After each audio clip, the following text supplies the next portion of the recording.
इस समय भाजपा के जो मुख्यमंत्री हैं उनमें आपस में कंपटीशन चल रहा है कि मुसलमानों पर कौन कितना डंडा बजाएगा, कि विजय कौन है, विजय को कौन लेकर आया, पुलिस ने कैसे घेर के गोली चलाई। पहली बात तो गोली पे होनी चाहिए कि कोई आदमी निहत्था है लाठी लिए हुए तो उसको आप गोलियों से AK-47 की गोलियां दाग देंगे आप उसके सीने पे। क्या एक वो बंदूक लिए था जिससे जान का खतरा था। हमने तो यही पढ़ा ना कि पहले लाठी चार्ज होगा, फिर धुआं आंसू गैस के गोले डाले जाएंगे, फिर जो है पानी छिड़का जाए, वाटर कैनन का इस्तेमाल होगा, और फिर उसके बाद भी अगर लोग नहीं मान रहे हैं तो फिर रबर बुलेट चलेगी, फिर बुलेट चलेगी वो भी टांगों पर। यहाँ सीधे गोली कहाँ पे चलती है, सीने पर। तो पहला तो काम ये सवाल बहुत बड़ा है कि पुलिस जो बातें कर रही है तो विजय को कौन लेकर आया, विजय को तो पुलिस ही लेकर आई। सीने पे गोली किसने चलाई, पुलिस ने चलाई। पुलिस से किसने चलवाई, SP साहब ने चलवाई। SP साहब कौन है, वो चीफ मिनिस्टर के आदमी है। चीफ मिनिस्टर कौन है, भाजपा के चीफ मिनिस्टर हैं, जो रिपोर्ट किसको करते हैं, मोहन भागवत को रिपोर्ट करते हैं।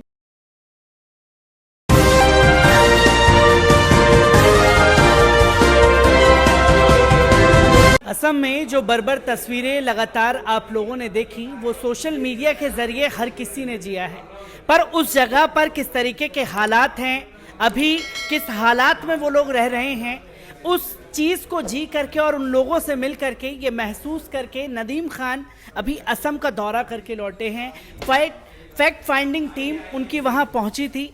नदीम, मैं आपसे ये जानना चाहूँगा, क्योंकि जो तस्वीरें सामने आई, जो नफरत भरी तस्वीरें थी, उन तस्वीरों पर तो बात लगातार की जा रही है, अभी किस तरीके के हालात हैं वहाँ पर? देखिए, हालात बहुत ख़राब हैं और आसाम में पूरा मुल्क देखा है, कश्मीर की फैक्ट फाइंडिंग्स भी करी हैं, बंगाल में भी करी हैं, लेकिन जितना आसाम में परेशानी, तकलीफ़, गुर्बत देखी है, मतलब आप एक हाउस होल्ड का पूरा कॉस्ट 5,000 का होगा। अगर उसके घर के जाके आप पूरे बर्तन गिन लें, सब पूरे सामान की कॉस्ट तो 5,000 से ज़्यादा नहीं होगी। तो बहुत गुर्बत है, पहुंचना नेक्स्ट टू इम्पॉसिबल है। मतलब एक आदमी गुवाहाटी की पहुंचेगा तो गुवाहाटी से दरांग पहुंचेगा, दरांग से सिपाजार पहुंचेगा, सिपाजार से फिर वो अंदर जाएगा, आधे घंटे का सफ़र करेगा, फिर वो नदी क्रॉस करेगा नाव से, फिर वो पैदल चलेगा 5 किलोमीटर, फिर एक दूसरी नदी क्रॉस करेगा पैदल टखनों तक पानी की, फिर वो वहाँ पहुँचेगा।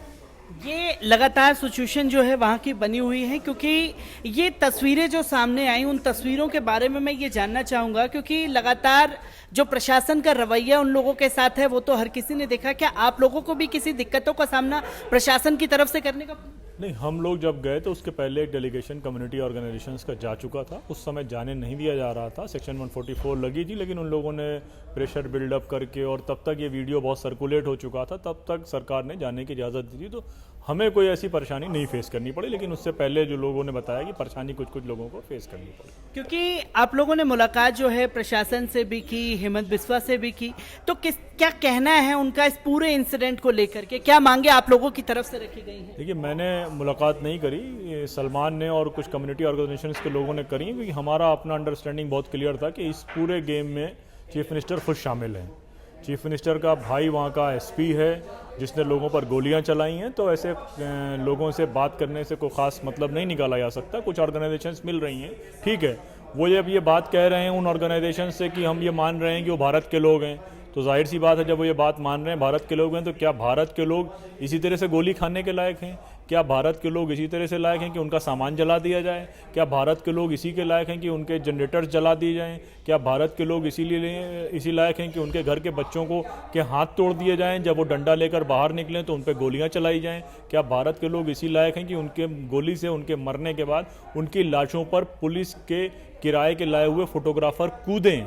तो क्या भारत के लोग इसी लायक हैं? अगर ये कुछ एम्पैथी होती, कुछ सिंपैथी उनमें होती चीफ मिनिस्टर में, तो शायद वो उन दोषियों को सज़ा देते, अपने भाई को सस्पेंड करते या छुट्टी पर भेजते, एक बड़ी जो है वो इंक्वायरी कमेटी बुलाते।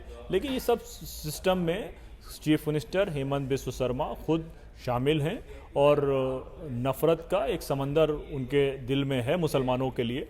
और इसीलिए वहाँ पर जब आप देखेंगे कि नदी के किनारे एक बड़ी आबादी है, बहुत बड़ी नदी है, धारा बदलती रहती है, तो वो जो नदी के किनारे के खाली इलाके हैं वहाँ पे मुसलमान जहाँ रहते हैं बस वहीं पे नोटिस आएगा, उन्हीं को तोड़ा जाएगा। तो वो जाहिर सी बात है कि जिस तरह से वहाँ पर मुसलमानों को टारगेट किया जा रहा है और फिर उनके बारे में कोई बांग्लादेशी कह दे रहा है, कोई घुसपैठिया कह दे रहा है, ताकि घुसपैठिए को तो मारा भी जा सकता है, बांग्लादेशी को मारा भी जा सकता है। ये सारे जस्टिफिकेशन चीफ मिनिस्टर से लेकर नीचे के एक छोटे लेवल के अधिकारी तक सबके बीच में है।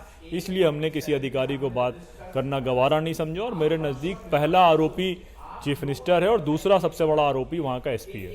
क्योंकि नफरत का समंदर जो है वो सीएम के दिल में लगातार मुसलमानों के लिए भरा हुआ है। मैं ये भी आपसे जानना चाहूँगा, क्योंकि जिस तरीके के लगातार स्टेटमेंट सामने आए, हेमंत बिस्वा के लगातार आते जा रहे हैं मुसलमानों के खिलाफ में, और ये भी बताने की कोशिश की जा रही है कि वो लोग बंगाली मुसलमान हैं इसलिए उनको सताया जा रहा है।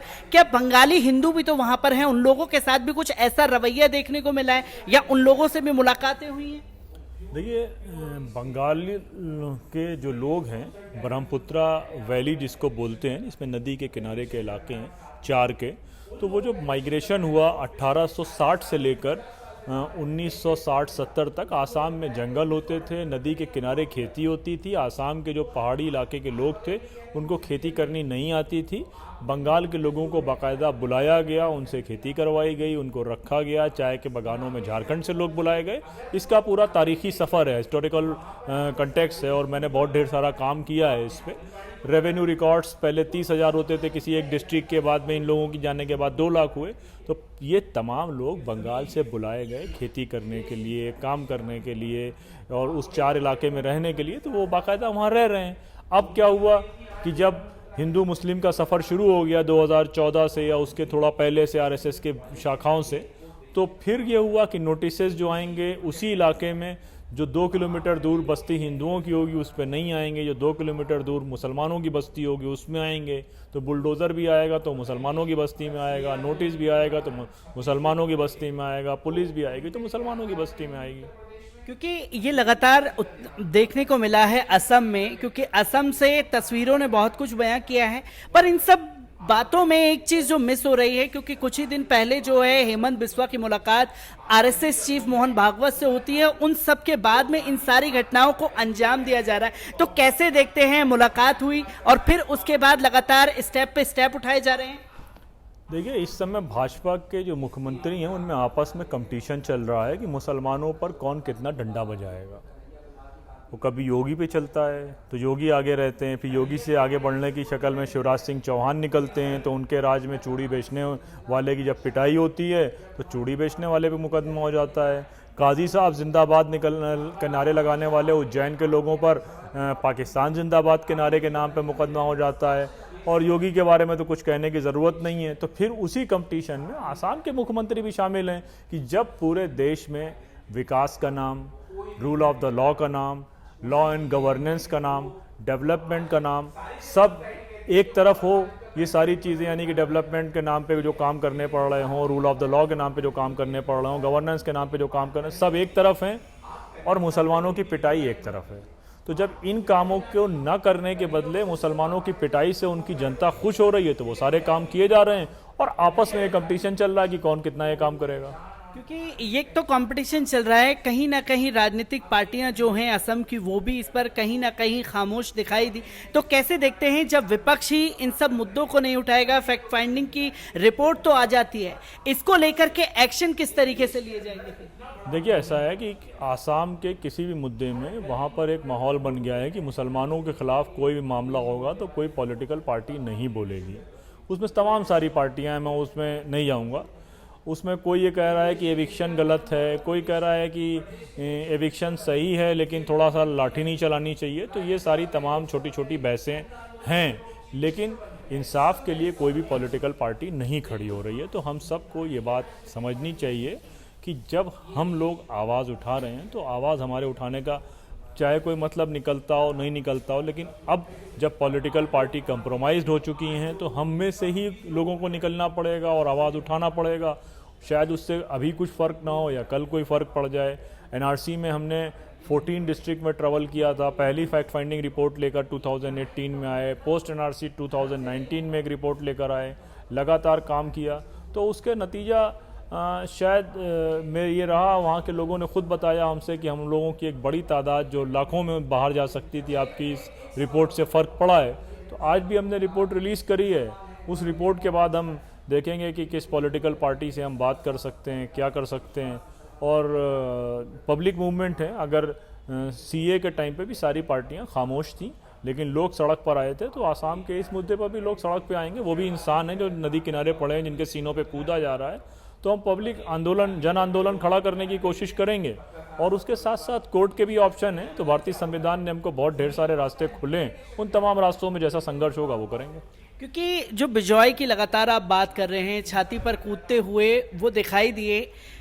कुछ लोगों का कहना है कि पुलिस वालों की गोली से उनकी मौत हुई। पुलिस वालों का ये दावा है जब लास्ट में बिजॉय कूदे तब उनकी मौत हुई। आखिरकार जो सब्र संयम की मिसालें मुसलमान पेश करते रहते हैं, क्या अब सब्र संयम का टाइम है जब किस तरीके से आगे आकर के कानूनी तौर पर अपनी लड़ाई लड़ी जा सकती है?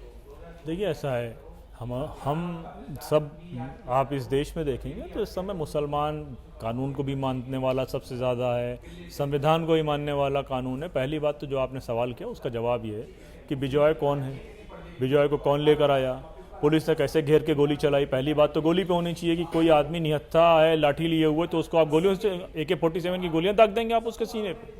क्या एक वो बंदूक लिए था जिससे जान का खतरा था? हमने तो यही पढ़ा ना कि पहले लाठी चार्ज होगा, फिर धुआं, आंसू गैस के गोले डाले जाएंगे, फिर जो है पानी छिड़का जाए, वाटर कैनन का इस्तेमाल होगा, और फिर उसके बाद भी अगर लोग नहीं मान रहे हैं तो फिर रबर बुलेट चलेगी, फिर बुलेट चलेगी, वो भी टांगों पर। यहाँ सीधे गोली कहाँ पे चलती है? सीने पर। तो पहला तो काम ये सवाल बहुत बड़ा है कि पुलिस जो बातें कर रही है, तो बिजॉय को कौन लेकर आया? बिजॉय को तो पुलिस ही लेकर आई। सीने पे गोली किसने चलाई? पुलिस ने चलाई। पुलिस से किसने चलवाई? SP साहब ने चलवाई। SP साहब कौन है? वो चीफ मिनिस्टर के आदमी है। चीफ मिनिस्टर कौन है? भाजपा के चीफ मिनिस्टर हैं, जो रिपोर्ट किसको करते हैं? मोहन भागवत को रिपोर्ट करते हैं। तो ये सारी चीज़ें आपके सामने हैं। बाकी मुसलमानों के सब्र की और उसकी मिसाल अगर हम बात करें, तो मुसलमान तो लगातार संविधान की बात कर रहा है। हमारे पता नहीं, मैं अरेस्ट नहीं हुआ, बहुत ढेर सारे रीज़न हो सकते हैं, क्या वजह मुझे भी नहीं मालूम। बहुत तंग बहुत किया गया, कई बार नाम भी आया, उछला, पुलिस वालों ने परेशान किया। लेकिन आप ये देखिए, वो तमाम दोस्त जो आज हमारे इस प्रोग्राम में होते थे, हमारे साथ होते थे, वो क्या नारा लगा रहे थे कि हम संविधान बचाने निकले हैं। उनको उठा के जेल में डाल दिया गया, 1.5 साल से जेल में पड़े हुए हैं। खालिद सैफी छोटे छोटे बच्चे हैं, उमर खालिद जेल में, मिरान जेल में, ठीक है। और जो नारे लगाते हैं मुल्ले काटे जाएंगे, फला काटा जाएगा, उनको बेल मिल जाती है। तो ये सवाल पूरे सिस्टम पर है हमारे।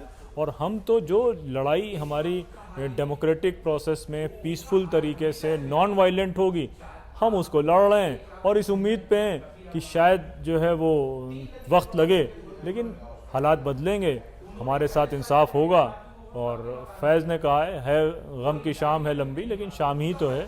तो ये ठीक है, शाम है, इंशाल्लाह लड़ा जाएगा। नदीम खान हमारे साथ मौजूद थे, जो असम का दौरा करके आए हैं, और असम में किस तरीके के हालात हैं उसे आप लोगों के सामने रखा।